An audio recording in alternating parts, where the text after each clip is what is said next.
I just heard my whole life, you're a bad kid, you're a bad kid. The kids can't play with me, and it caused me to turn to drugs and alcohol. All the stuff you told me you want to achieve, you literally said, I will not allow myself to be happy until I do these things. Once you get close to that, you're gonna make a new list. Dan Martell, from prison walls to boardrooms. Dan Martell's story is one of raw resilience. He turned a troubled youth into an empire, building, scaling, and exiting multiple SaaS companies before becoming one of the most sought-after coaches for high-performing founders. It doesn't matter how many zeros are involved. If you assign your self-worth to this external thing, you can't win, dude. Being a millionaire is being the person that knows how to create $1 million worth of value. I'm glad that I got my money when I got it, because if I got it sooner, I probably would have lost it. The creation step I'm at, thinking of the problem I want to solve in the world, then designing the company gets involved in the business, and I refine the business as a product itself, and that's where I play. Author of Buy Back Your Time, Dan teaches leaders how to grow their businesses without sacrificing their health, family, or sanity. He doesn't just build systems, he builds a lifestyle, and his mission is clear: help you win back your time and your life. Most people think they are their thoughts, and they're not. You are not your thoughts. You didn't even choose your thoughts. If people truly understand what I'm saying, hardest relationship to build, most important relationship to build.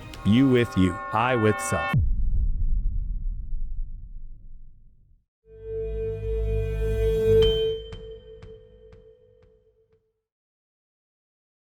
So you teach entrepreneurs about buying back their time. Usually that's in a business context, but I want to understand a personal revelation about time's value. What was that first personal revelation? I think it has to do with my kids. I think, you know what's funny is that I got two boys, they're 11 months apart, Irish twins, that's what it's called. It was wild. Didn't know. When you talked about moving and the pod and all this stuff, like in a 2-year period, my wife and I moved from San Francisco to Canada. That's where I grew up. Built a home, then decided to spec her new dream home, build that. She started a company, I started a company. She got pregnant. Again, you gotta understand, then in a 2-year window, it's funny, as I went to see my doctor because I had a pain on my, like, in my back a little bit. Yeah. And he goes, what's going on? You stressed out? I said, no. He goes, leaves, comes back, gives me this little, package of pills. And I said, what's that? And he shows me he pulls up his iPad, searches, and he shows me, he goes, this is what it would have looked like if you didn't come see me. And it was shingles. And he goes, tell me what's going on in your life. And I said, nothing much, just started a new company, moving back to Canada. Oh, my wife, Renee's pregnant. And he's just laughing. He goes, dude, out of the top 3 biggest stressors in life, it's moving, changing jobs, or having kids. And you're doing all 3. And I was like, oh. He goes, yeah, man, this is your body's telling you to slow down. So I say that because what my first child brought into my life was not a sense of productivity on time, was a sense of joy in that time. There's a difference, man. You know what I mean? I know exactly what you mean, but I'm curious how you let yourself get so desensitized to stress and anxiety and not balancing time properly, because that happens a lot. And usually it takes this major life wake up moment before you realize that you've been running without really being conscious of how fast you're running for such a period of time. For you, it was shingles and a kid. That was sort of the wake up moment. But how did it get to that point? I think because of the way I grew up and how chaotic that was, I actually thought I was winning when my body was saying, chill out. Like, you know what I mean? Like, I know exactly what you mean. Yeah. Dude, I was, this is at that time it would have been my 3rd tech company, sold the first 2, multi-millionaire, beautiful new wife. Like my dad loves her. Like, he literally, every time he meets her, he literally looks her in the eyes, almost like grabs her face and says, thank you. Don't give up on him. If you guys don't stay together, we're keeping you. No, I'm just kidding. He does say that. It hurts my feelings a little bit, but, and I think there was just this sense of what's normal. It's kind of the whole, like, how do you, boil in a frog. I was in it. I didn't know it was abnormal. I thought I was winning because what I'd experienced before was so crazy that this felt normal. And I didn't have a way, honestly, and I'm not a fan of this word, but I didn't have a self-care routine. I didn't have a decompression strategy. I didn't even know how it could be. Like, I didn't know there was a way to produce without that level of pressure. So I think that all entrepreneurs have these hyper addictive personalities, and they can get just a bit, right? Yeah. Just a bit, putting it lightly, and they can get addicted to. And I do want you to tell this audience who the people that don't know your origin story, what happened, because that tees up exactly what I'm talking about. But this hyper addictive personality, I think that most entrepreneurs are one bad habit away from falling into alcoholism and drugs, because the same type of personality that goes all in or nothing on anything is what allows you or most people to be successful at building. It's the same adaptation. And it's very scary because most people think that, well, I'm addicted to something that society looks at as positive, but obviously not always the case. No, you bring up a good point, and I'll come back to my story. I remember somebody said to me once, Peter was his name. I got to remember his last name. But anyways, he goes, the difference between you, Mr. Productive, wealthy, entrepreneur, type A driver, Dan, and the homeless person on the side of the street is paper thin. The difference. He said the only difference is you have figured out a positive adaptation to the response of trauma, and that person hasn't. And his name's Crone, Peter Crone. He's, I think they call him like the brain architect. It's fascinating because he says this to me, and then he didn't know my background. He didn't know that as a teenager, I struggled with addiction. I ended up in juvenile detention twice. I almost took my life in a high-speed chase. It took somebody, when I was way in jail, essentially it was an adult prison with a juvenile section. It took a guard to pull me aside, this guy named Brian, to share with me what he saw in me. Like, at this age, I'm 16, 17, and I honestly don't even feel like I deserve to breathe the air I'm breathing. Like, self-worth is not even a word. I literally thought, I'll probably always get in trouble. This is my life. I should just accept it. And maybe I should move on. So Brian sits me down and just tells me I didn't belong there. And that was the beginning of the shift. Because prior to that, because of everything I went through, I just thought that's who I was. I thought I was a bad kid. Like, literally, I just heard my whole life, you're a bad kid, you're a bad kid. I mean, neighbors can't play with, like, the kids can't play with me. I got to go hide in the woods. They got to pretend they're going to their neighbors. Like, just my whole life that was the belief. And it caused me to turn to drugs and alcohol. So the addiction was there. Luckily, Brian spoke belief and helped me.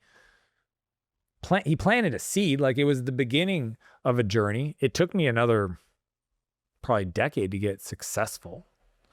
But also, how do you define success? And then the thing is that success was built off of dark energy of not enoughness that was present. So then it was like, that's hard. Like, that's the thing. It's, you can achieve, but to what cost? Like, my body was telling me you're stressed out, and I'm like, life is great. It's like, why? Like, and again, it's a response to the meaning I was giving it at the time. And I think that's an interesting thought for people to question. Why are you acting like this? Like, I remember one time this crazy story. My friend, he's watching my content, and he calls me up and he goes, dude, you said something that cracked me open. I said, what's that? He said, for the last 5 years, I've been struggling in my business. And what happened is 5 years ago, and he had young kids, like newborns, maybe 2-year-old and a 1-year-old or 6-month-old. He goes, my business went through a dark time, and I didn't know what to do, but I knew I had to work.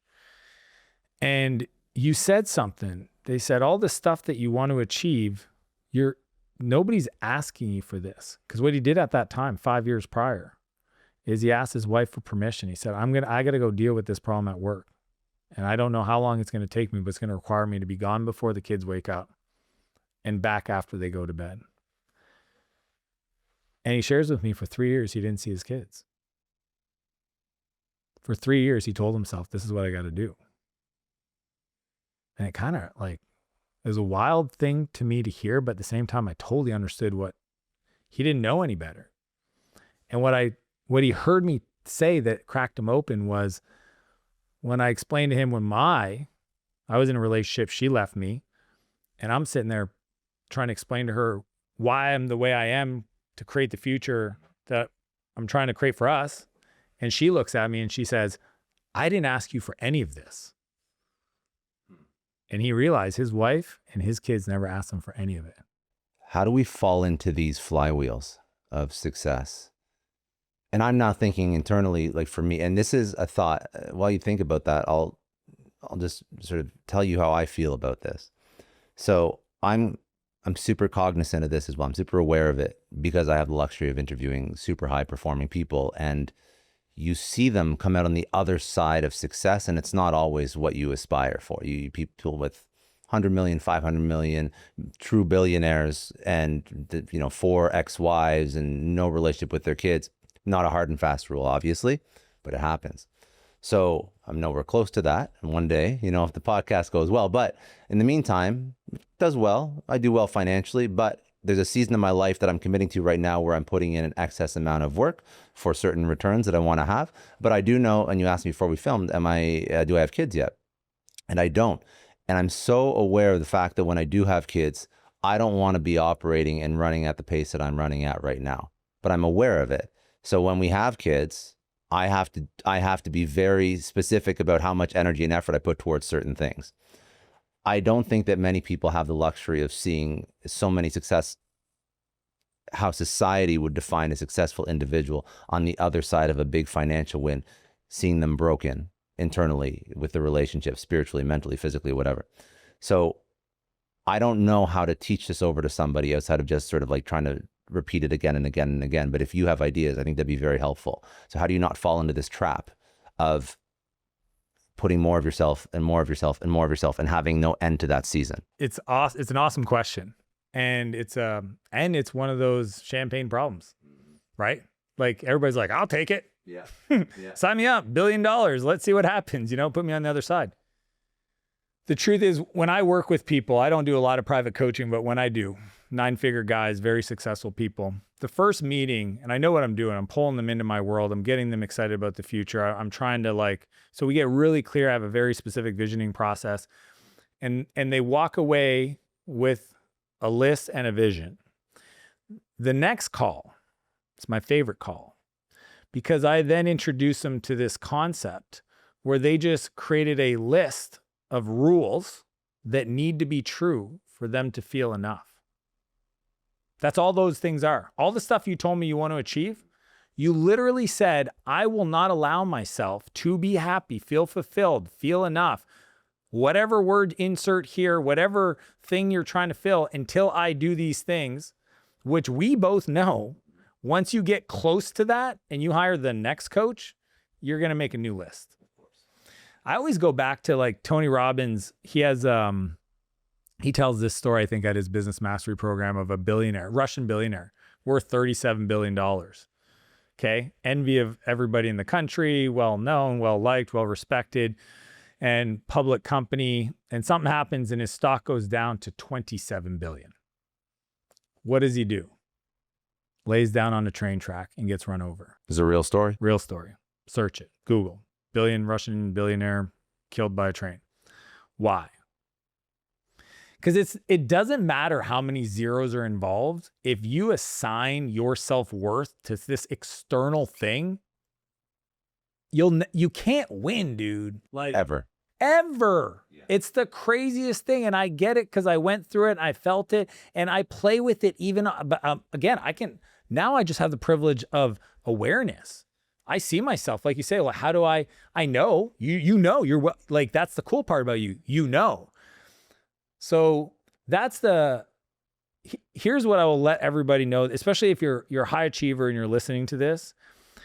There's probably a part of you that knows what your thing is. You have an edge. You have an approach. You're different. Everybody knows it. You know it. There's something about the way you look at the world that makes you if you're succeeding.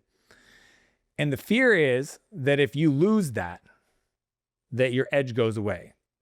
My invitation for you to consider, because this is what's true with the people I work with.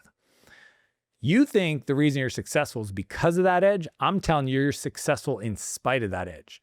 And if you actually work through it, you have 10 times more available to you. But that's a scary proposition. You know what I'm saying? Oh yeah, dude, I see you, that's Scott. You're going, but no, I got this because of that. Yeah. And I actually think it's in spite of that. What I've discovered, again. Tactics. How do you manage that idea?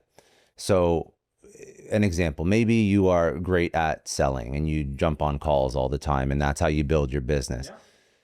So how do you remove that out of your formula? Yeah, I mean, most people's edge, they'll call it selling, they'll call it their copy skills, they'll call it their leadership. I'm the CEO, I'm the vision maker. They'll call it their heart, their kindness, whatever it is, right? Their directness.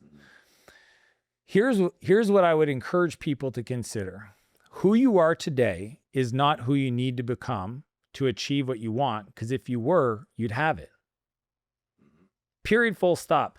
You don't people, I hope people get it. My life isn't a byproduct of a decision I made today. My life is a byproduct of a decision I made 6 months ago, a year ago, 4 years ago. The reason I made those decisions is because an identity that I believed I could become, and I knew I needed to become that version of me to bring those things into my life. Because if you were actually given that, you know this, man. It's Jim Rohn used to talk about this back in the day. He said, you should hope you don't be given $1 million, because if you're not a millionaire yet, you'll lose it all. People think having $1 million makes you a millionaire. My definition of a millionaire is not a person that has $1 million in the bank account, because any one of the people listening right now, I can wire you the money. Like, and I've been thinking about doing this because I think it'd be a great video, obviously. But you don't even have to do it because you look at lottery winners. We just watched it happen with the pandemic. Yeah. Everybody got the money. It ended up back in the same pockets. Yeah. Period, full stop. So that's the thing I want people to understand. It's not it's who you need to become to achieve. And that's why for me, I like have people get crystal clear on their vision and then make that silly list. And I love this because here's the thing. I teach them how to be crazy, whole, grateful enough at any moment right now. From that place, now we create. That's the beautiful part. From this place, I'm not saying you don't create, because a lot of people are like, you saying I should just hang out on the beach and kumbaya and om? I'm like, no.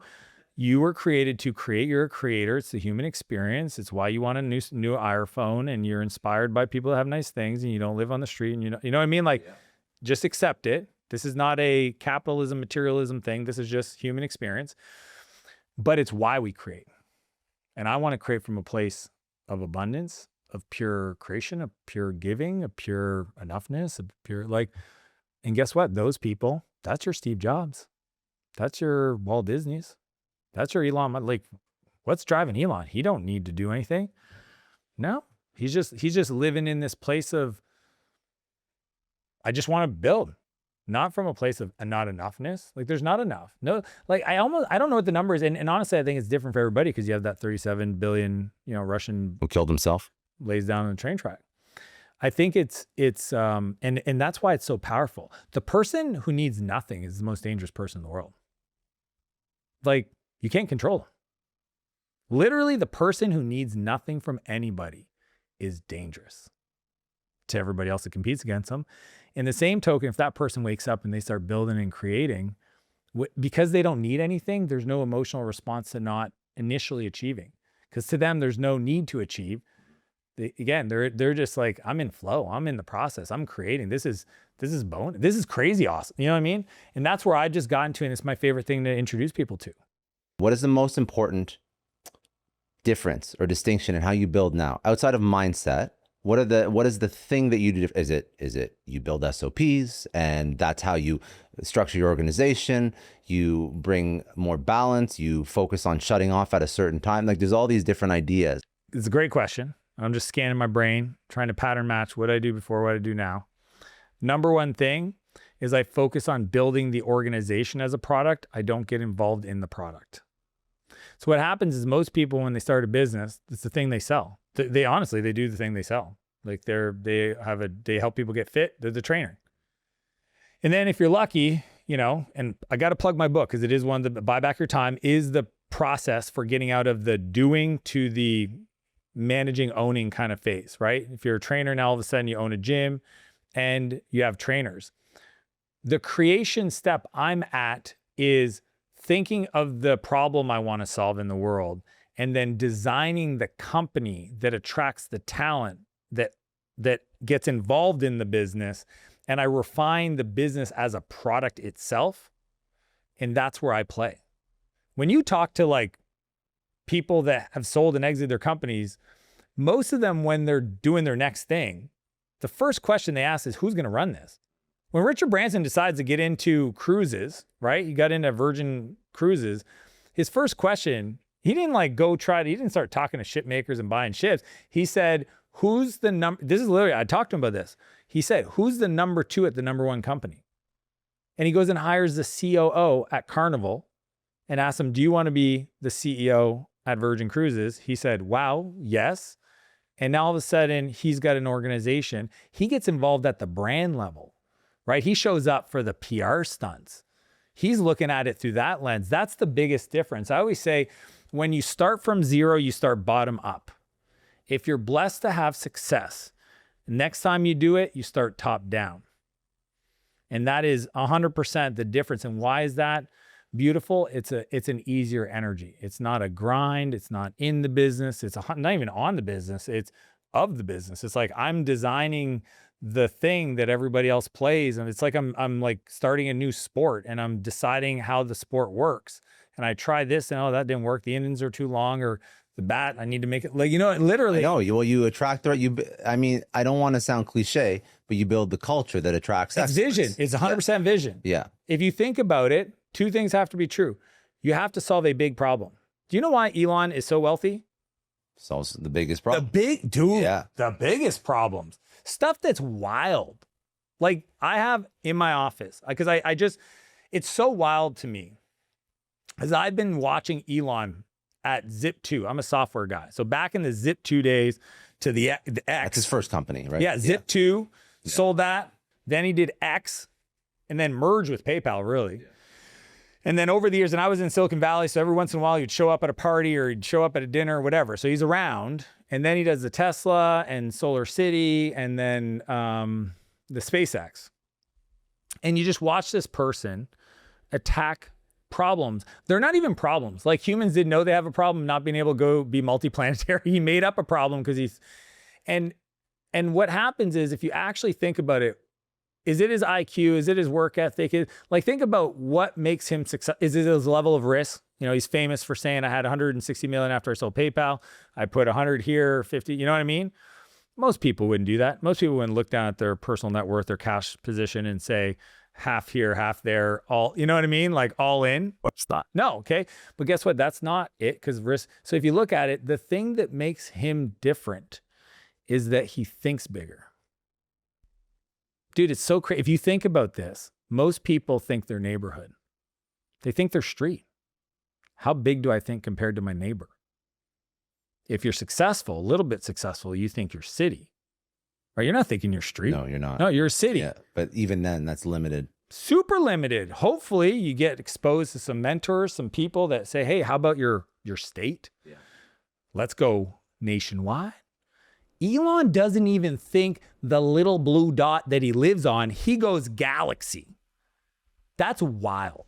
NetSuite is a success story partner. Now, what does the future hold for business? If you ask 9 experts, you're going to get 10 answers. Bull market, bear market, rates will rise, rates will fall. Honestly, I just wish somebody would invent a crystal ball. But until then, over 41,000 businesses have future-proofed their business with NetSuite by Oracle, the #1 cloud ERP, bringing accounting, financial management, inventory, and HR into one fluid, dynamic platform. With real-time insights and forecasting, you're peering into the future with actionable data. And when you're closing the books in days, not weeks, you're spending less time looking backwards and more time on what's next. If I had needed this product, this is what I would use. Whether your company is earning millions or even hundreds of millions, NetSuite helps you respond to immediate challenges and seize your biggest opportunities. And speaking of opportunity, download the CFO's Guide to AI and Machine Learning. The guide is free. That's netsuite.com/Scott Clary. Indeed is a success story partner. Now, say you just realized your business needed to hire someone fast. How can you find amazing candidates fast? It's easy. Just use Indeed. When it comes to hiring, Indeed is all you need. Stop struggling to get your job post seen on other job sites. Indeed Sponsored Jobs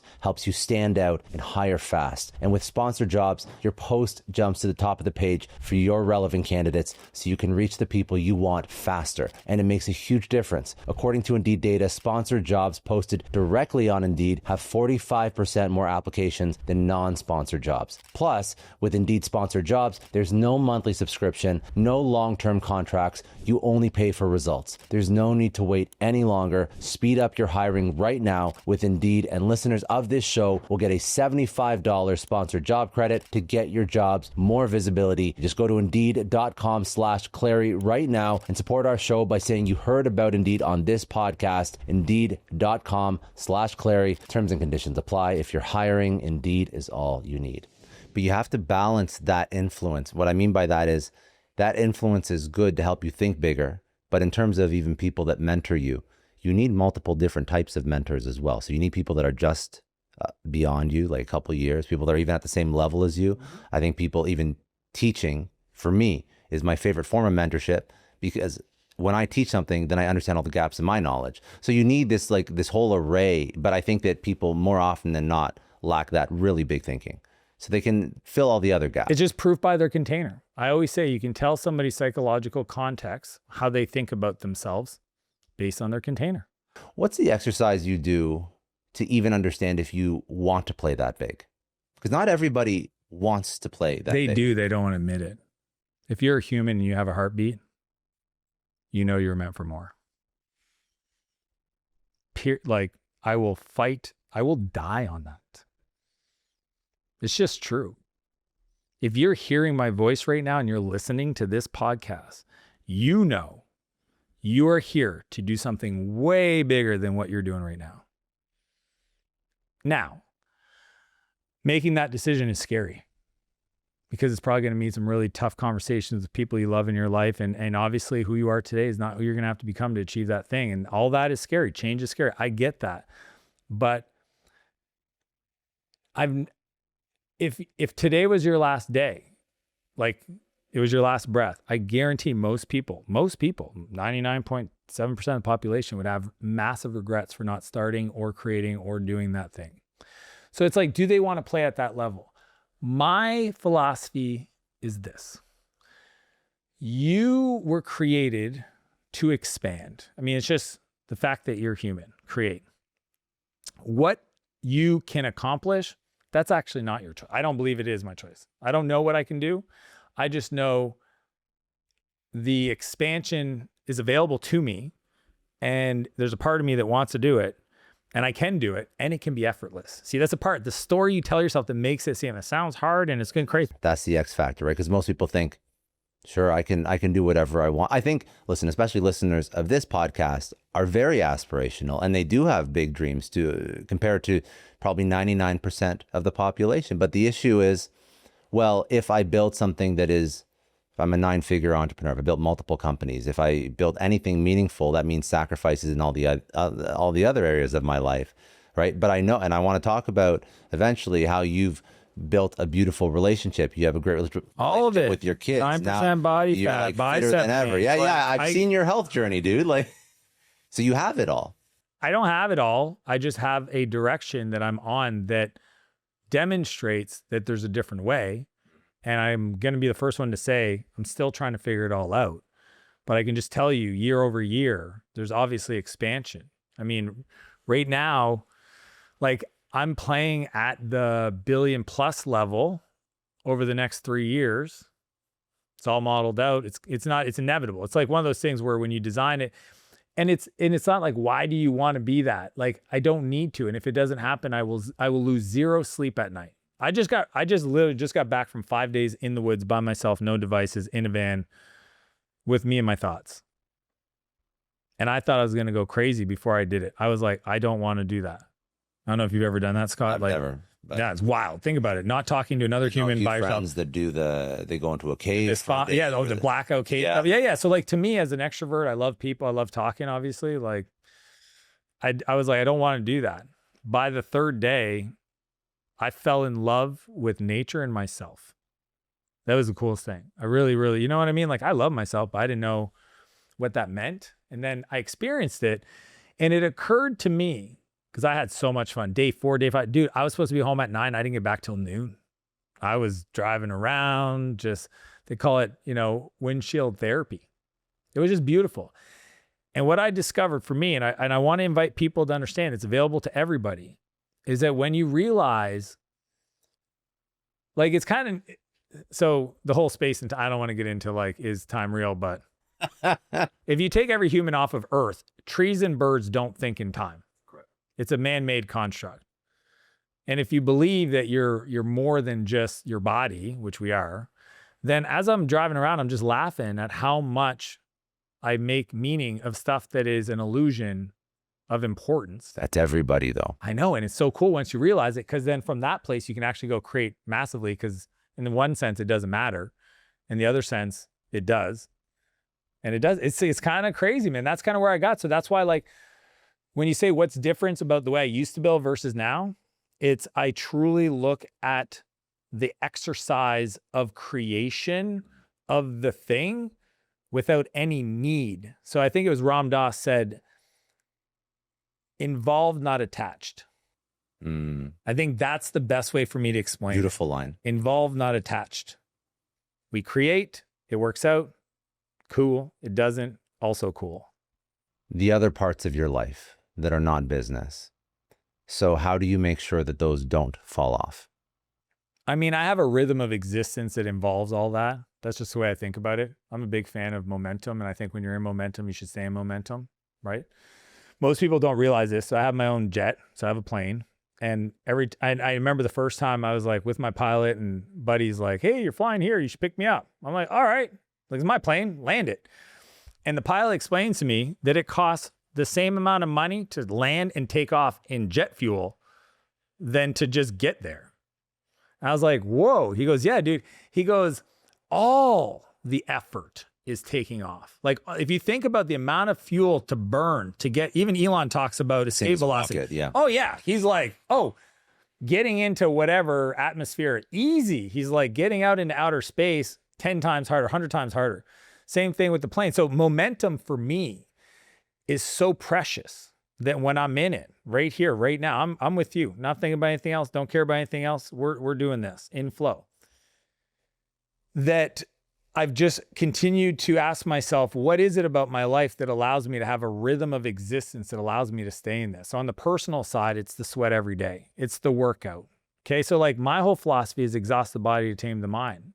I don't work out for the aesthetics. I don't look out for the physical part of it. It's a bonus. I work out for the cognitive side. I call it my ability to pull vocabulary. Dude, if I don't work out, I can see that I'm not able to pull the words I need when I need them. And guess what? I am a communicator. Everything I dream about, the creation, is through the words. If you think about how fascinating that is, nothing is built without words being said. And most people never ask themselves, am I good at words? Do I talk too much? Do I have a good economy of words? When I communicate, is it felt? Am I clear? You can feel days when you're off. Dude. I mean, I do the same thing for a living. You can't find the words. You're like in a story and you're like, I know the person's name. It's Peter Crow. I couldn't, boom. So you just feel like these micro moments. When you, for example, on the fitness side, take that into existence and all of a sudden you put that, like for me, it's sweat every day. It's not If the day ends with DAY, it's a day I work out. So I have a lot of these things so that they're rhythms that, and look, I don't need perfection either. Again, involved, not attached. If I miss a day, zero, I don't beat myself up and like, oh my God, I'm so stupid or I'm bored.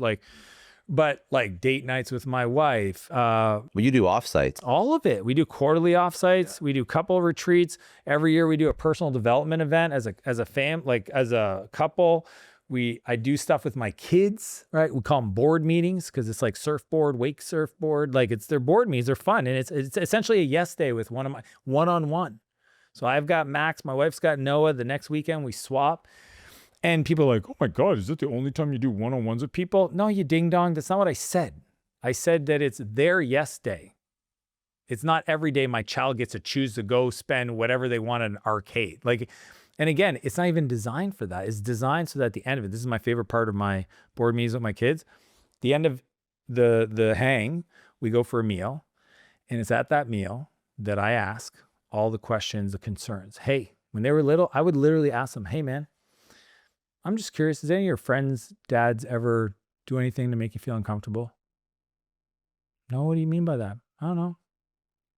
Anybody ever touch you? Mm-hmm. You know what I mean? You have a good relationship. You have that candor with them. Since they were 5, 6, 7, and now they're 11, 12, so it's not abnormal. It's not like I come out of the left field with it. It's literally just this beautiful moment that I cherish. Man, my son Noah got me so good. The last one, 2 of them ago, we were doing, I always ask, hey, I want to be a better dad for you. And I know you'll never tell me how to be better, but I would love for you to just give me something, because they always say, you're the best. I'm like, I can't be the best. He gave me something. I forget what it was. I think he's like, I want you to play video games with us. I don't play video games. I'm like, all right, I'll learn how to play Roblox, whatever it is. And then he says to me, it's really cool. He goes, well, what can I do? He's 11. I love this. I said, well, since you're asking, sometimes you're really cuddly with mama, his mom. And when I try to just cuddle with you, sit next to you on the couch and with my book and stuff, you kind of elbow me and you push, you know what I mean? He's like a guy. And I said, I would just love for you to hang out with me and cuddle me. He's like, okay. So for the next 90 days, we do it every 3 months. He did it. I watched him. That's so cute. I watched him, but check this out. The next one, we're sitting down, we're talking. And I said, can I tell you something, Noah? And he goes, what's that? I said, I noticed that you tried. And I said, I love that you did that. And he starts crying. And I'm like, dude, why are you crying? He goes, you're crying. I don't know why you're crying. I'm just like, dude, I can't believe the relationship I have with this kid. That's so beautiful. I hope someday you have. I do too. 'Cause I know what you would want as a person, and you hope. I'm like, oh my gosh, I'm so glad I read that book, or I did that thing, or I went to that seminar. There's a bunch of stuff I do to maintain that rhythm of existence, and it's an iterative process. At the end of the day, the only thing that matters when you die are your relationships. Are the people around you that love you? I think people lose sight of that. Dude, I heard, do you know who Sal Frisilla is? Andy Frisilla is? Andy. Yeah. Okay, so Andy's First Form, his brother Sal I think he's the CEO now of First Form. He was the president for a while, or he was like the division of sales. He came in and worked his way up, and then he runs the company essentially. And he was speaking at an event we were both speaking at, and I watched his talk because I'd never seen him speak. He doesn't speak a lot. And he was talking about relationships, and he was talking about the value of it. And this is more in the context of people around you. Okay. Family, yes, but even teams, because he refers to his direct reports, the guys. I mean, they're probably 800 million a year business now. I visited their facility, their warehouse. I mean, the culture is palatable. It is on another level. If you're a business person, study First Form, follow Sal, go to I'm actually speaking at the St. Louis Summit with Ben Newman. Go learn. because he said something. He goes, people always ask me about the guys. He calls them the young guys or whatever. He has a name for them. And he goes, these are my guys. We build together, we win together, we lose together. These are the ones. These are the guys I chose. There's 8 of them. Now there's 7 left. These are the ones I'm going to build with. There are people that work for him. Yep. They're his direct reports, his lieutenants, his team. Okay. And they're like 10 years younger than him. And he goes, somebody asked him about like, how does he think about his team, the culture? Like, cause it's crazy. The stuff they'll do for him. He says, who do you think's going to carry the casket?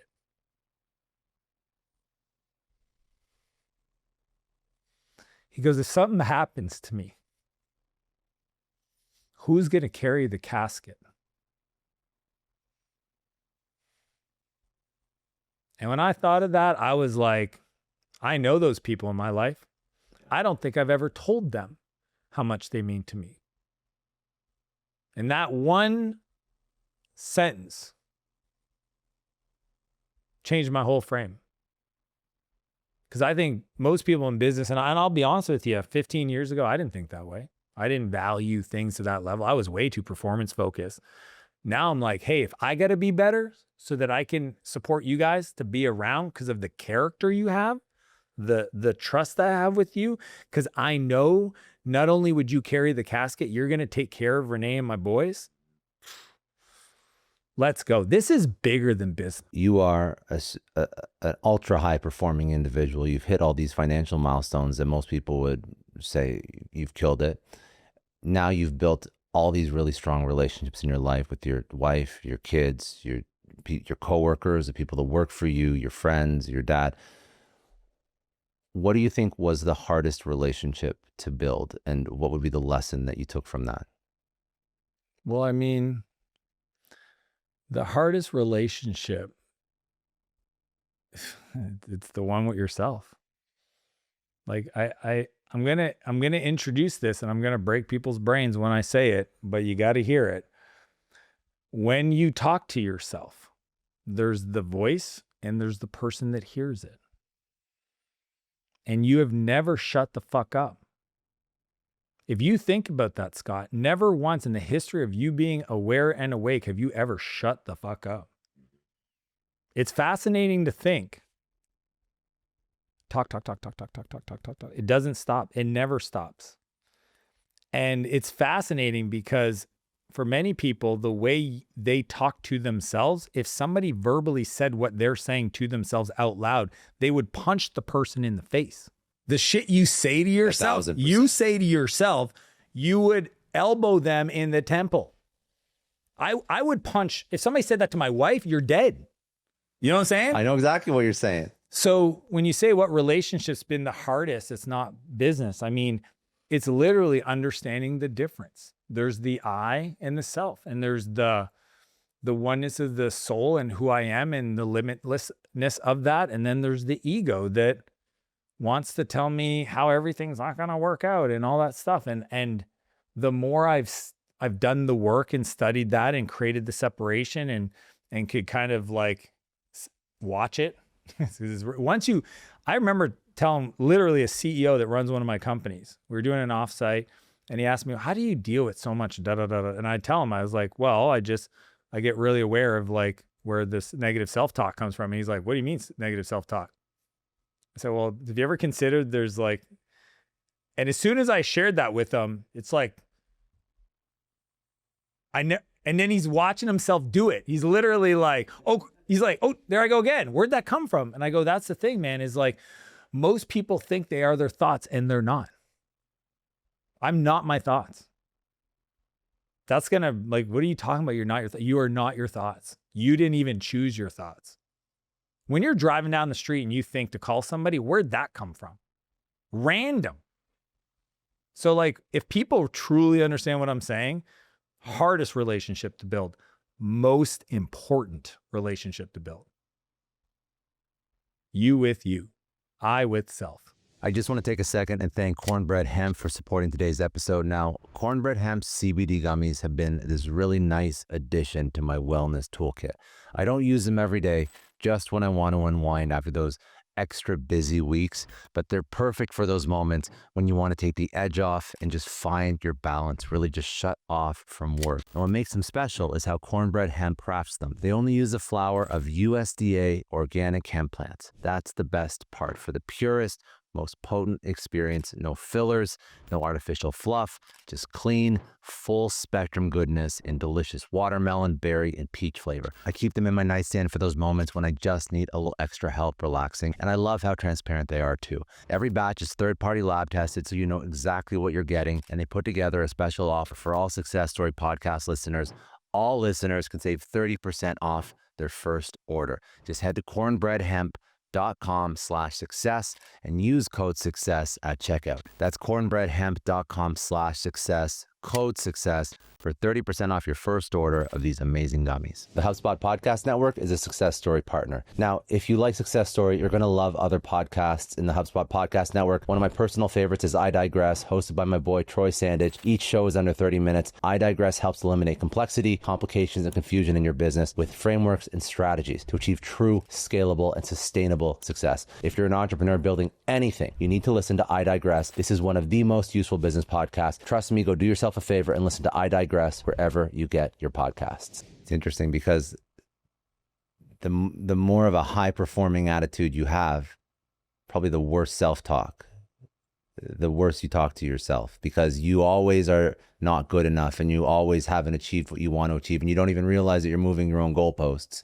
Because if you actually looked at what you've achieved over the past 5 years, that 5 year ago version of you would be thrilled, but you're never happy with it. We spoke about this at the beginning. I don't disagree with it. I think you have to separate high performance, because I actually, as I studied the best in the world, 'cause that's my favorite thing to do, is just like model. I'm like, I'm dumb.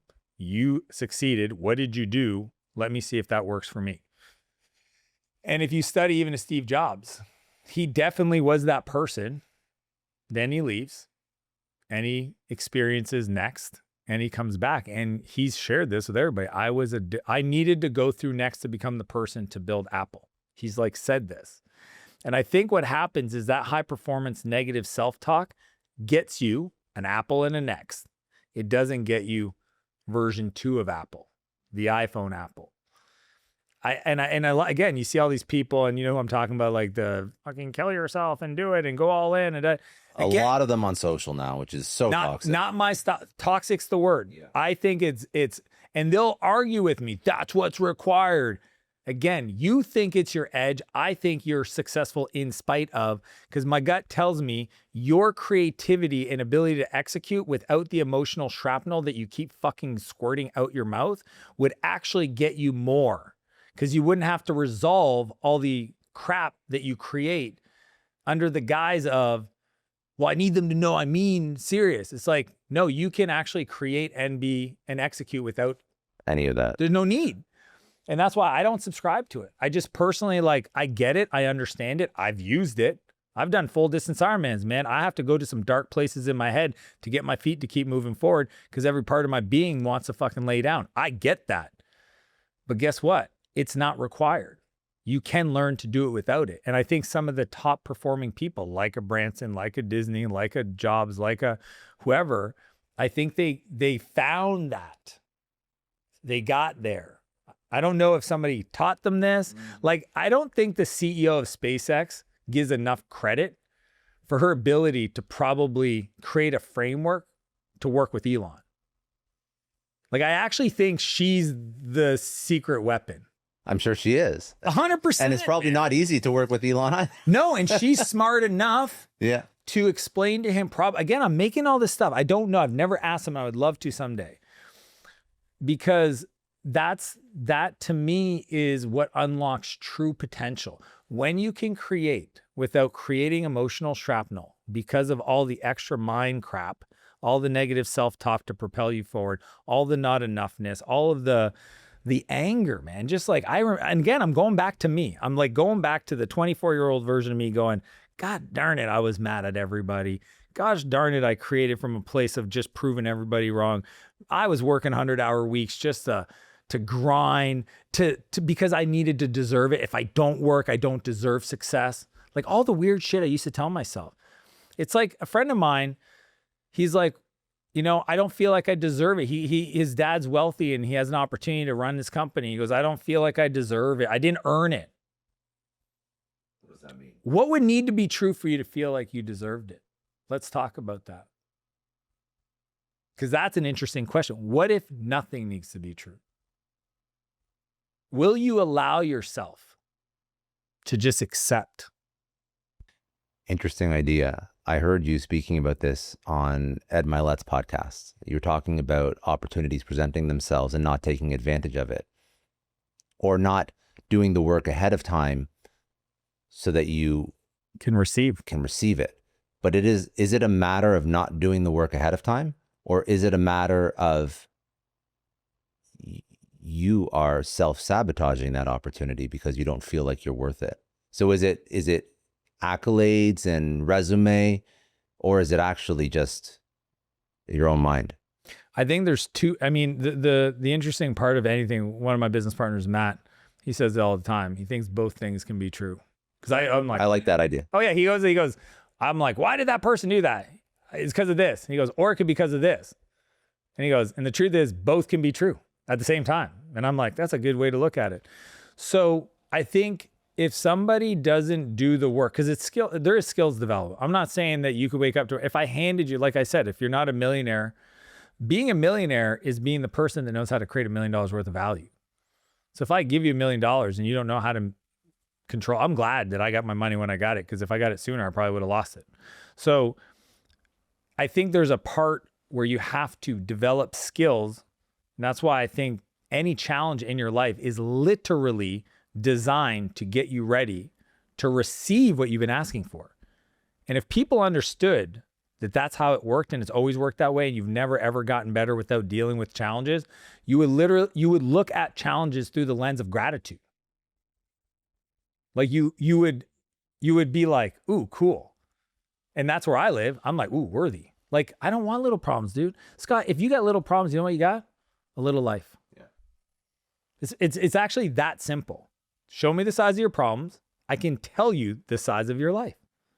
So I've always tried to lean in to the challenges, knowing that this will get me ready to receive the thing I've been asking for. And if I don't, I won't receive it. And if I got it, that's where you ask, like, or do you self-sabotage? Or I get it and I'm not prepared and I fumble, right? Now, the self-sabotage is a real thing. Like most people, oh man, I had one of my clients, Mark, he's an architect. And when he came to see me, he was doing like $1 million and change a year. And I was like, dude, you're way too known.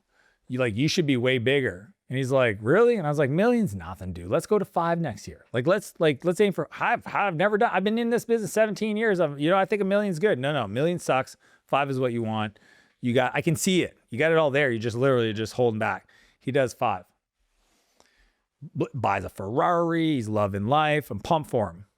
All I say to him is, don't give it back.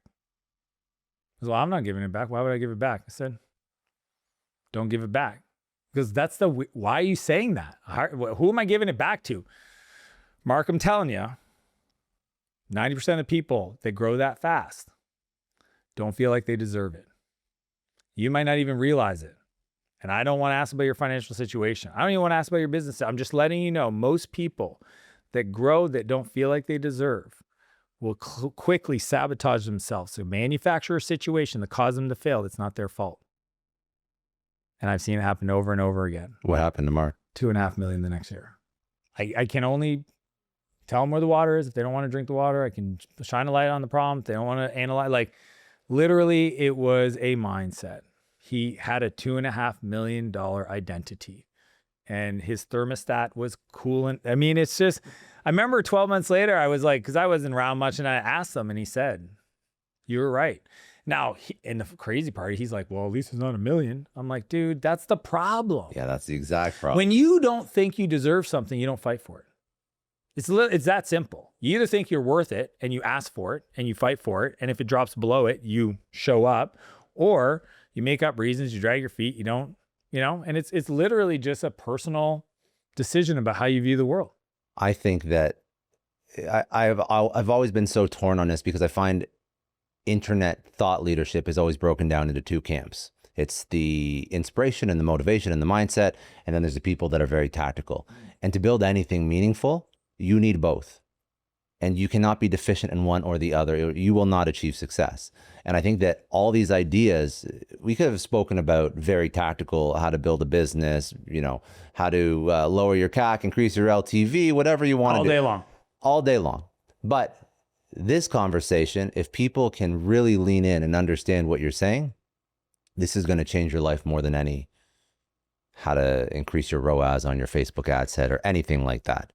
And that's why like the whole like being first, it's so important. Here's the challenge though, Scott, and you teach people this, and like you have to have the space to do it. Like I understand it's easy for me to sit here and go, wow, man, you do the board meetings with the kids and you do the seminars with your wife and you do a weekly meeting with your wife and you do a couple of retreats and you have all these people. Like, where do I find time? I'm drowning right now. Most people don't know how to let go. That's like a big psychological thing, is actually feeling like you deserve it, let it go. I mean, most people that read my book and they go, okay, I hired an executive assistant. I'm like, how much time do you think that person buys? Oh, no, 5 hours a week. I'm like, then you didn't do it right. You didn't know all the stuff you had to let go. Like I got a document. It is 42 pages. And honestly, anybody wants it, they can have a copy. Just find me on Instagram, follow me. That's my only thing I ask. Dan Martell, 2 L's of Martell. And message me EA Scott. If you don't mention Scott, I'm not sending this. This is only That's for a gentleman's this. agreement. Yeah. And I'll send you a direct link to the Google Doc. I think my assistant Ann cleaned it up so my credit cards and all that stuff's out. But like, it's legit a document that just talks about, like, because to me, I want to challenge people. Always, I'll give away that, but not this. This is okay, but not that. And here's the test. Okay, men are a lot easier to deal with. I asked my dad earlier and he laughed because I have no problem with that. Here's the test. You're going on vacation, you're traveling. Somebody else packs your bag. You literally wake up, grab the carry-on and go to the airport. Could you do that? What emotion would come up if you had to do that? How crazy anxiety prone would you know what I mean? That to me is the 10 out of 10, and everything else falls underneath. And on top of that, you're actually going on vacation and your business doesn't go to shit either. Yeah. All of it. And I think most people just need the list to kind of audit themselves. So I'll give everybody that if they want it. Please. Yeah, that's great. You've gone through a lot. If you wanted to, obviously, your socials, website, all of that, where do you want to send people? Yeah, danmartell.com is the best place. 2 L's of Martell.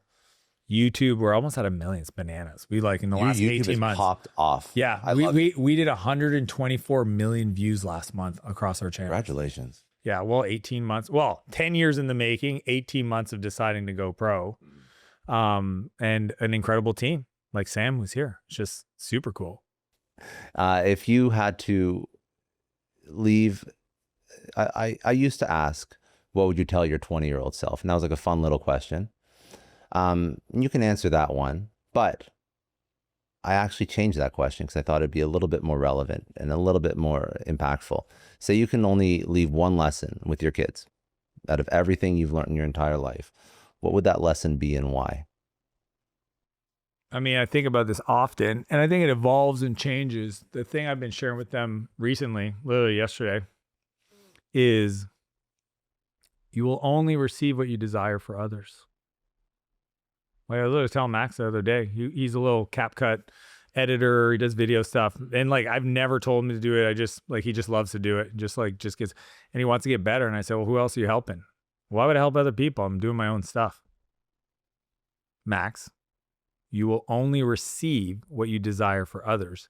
You want to be better. You want your channel to grow. Trust me. You start helping other people grow their channels, your channel will grow. I just got to trust, have some faith, brother. Like this little dude, like that's been my truth. The moment I stopped being so selfish, because that's really what it was, that dark energy, early days, selfish, take, me, look at me, blah, blah, blah. Dude, and I shifted it to how many people can I make rich? How many millionaires can I create? How many people can I serve? What's the potential of impact? How many people can I help get a bicep vein? Like, I'm 100% fitter because I decided to help other people get fit.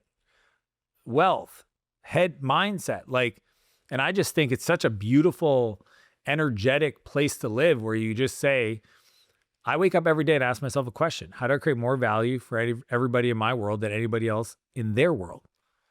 I want to be the person in their world that creates the most value for them.